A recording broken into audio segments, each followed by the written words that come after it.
I was mesmerized. I was what? I was. It's I was holding, amazed. it's holding your attention. We've had amazed, but amazed. It's okay. It's okay. But you're all advanced English speakers. So I want, kids go around saying, "Oh, it's amazing, isn't it? It's amazing. I was amazed." Let's think of something better. Hypnotized? Yes, you could be hypnotized by it. Yes. That's not exactly what I meant saying mesmerized, but I'm looking for this. Listen, look, you used a great word there. That mesmerized was super. It's a great word. Captivated? Sorry? Captivated? Excellent, Marima. Great. That's good. Okay. I love that word. The film was captivating. I was captivated by it. It captured my attention right from the start. Okay, come back to you, Rahila. You thought about mesmerized, reminding you of a magician and a hypnotist. What does a magician do? What does a magician do? I mean, let's pretend a real musician, okay, a real magician. Not one who plays trick. Like in Harry Potter, what do they do? What does a witch do?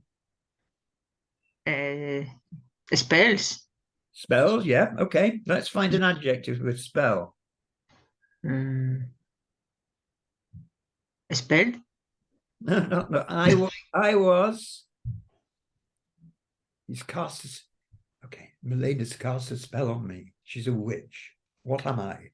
I am spellbound. Okay, so I was mesmerized. I was spellbound. You know that one? Did you know it, Milena? Okay, spellbound. Milena, did you know that before I said it? I've met it. However, it's not. It hasn't been in my active vocabulary. So I wouldn't come with this word if you asked me, but I do understand it. But you'd be okay. I've met it. What's a better way of saying I've met it? I use a phrasal verb.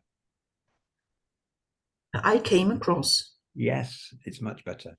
In English, we tend to use phrasal verbs a lot more than the synonym. I've come across it. I've come across it in the past. It's far better than saying I've met it. I met it sounds a little formal.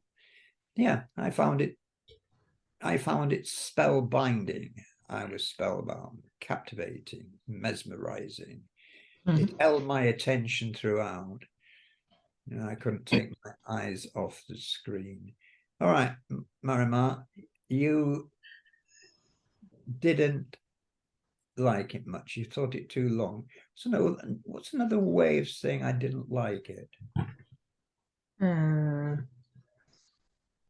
It wasn't my cup of tea. Right, it wasn't my cup of tea.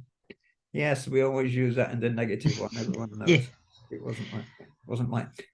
It's probably one of the most famous English expressions, that and it's raining cats and dogs. And I hate it's raining cats and dogs. It wasn't my cup of tea. Yeah. Okay. Speaking to an English person, yeah, they could say, I didn't like it.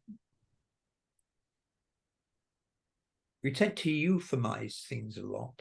We don't, at least you didn't say, I hated it. I hated it.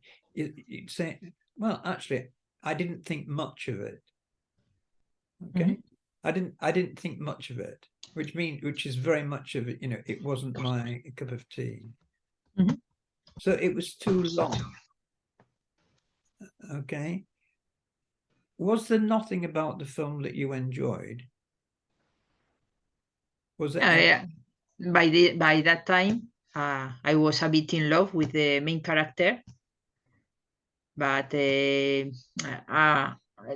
the plot, I really knew the plot because we all more or less knew the story about the Titanic, but I find quite boring, the same Find it as quite boring. Yes, you always have to be wary of when talking about the Titanic and saying, "Do you know what happens at the end?"